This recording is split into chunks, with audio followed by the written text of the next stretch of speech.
Hey everybody, Sharon here from VidGamiac.com. Here we are today back in Dead by Daylight going for the Adept Meg achievement. This one is going to be done from the survivor side. It is to escape a game as Meg, only using her 3 unique perks. You are going to need to use Meg for this, and you also need to make sure you get her to a minimum of level 10 to open up 3 free perk slots. The perks you want to equip and only equip are going to be Quick and Quiet.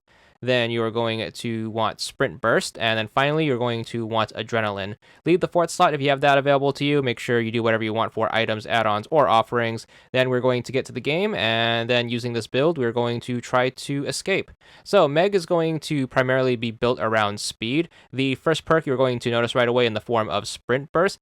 So at the start of every sprint, once you hit that left bumper to start running, you are going to get a little bit of a speed burst.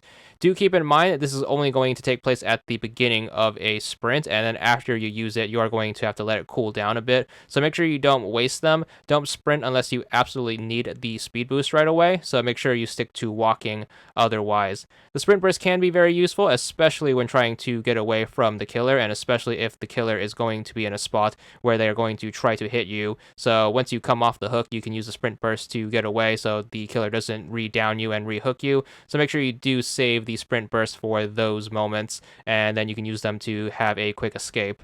When you don't have your sprint burst handy, you can also take advantage of Meg's ability to vault quietly. Your first vault is going to make no noise, so you are able to use this one to get away if you do notice the killer's terror radius approach you. Do keep in mind this one also is going to have a cooldown of 30 seconds, so make sure you don't hit a second vault right away, as that one is going to be very noticeable.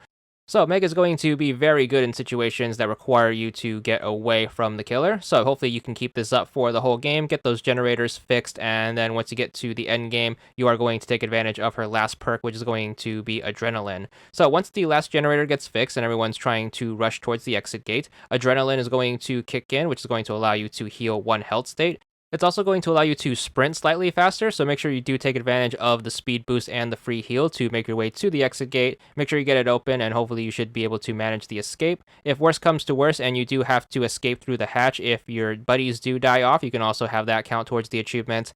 Nonetheless, once you make it to the results screen with the escape status using this build, you should be good for it. 20 gamer score, and that's all there is to it.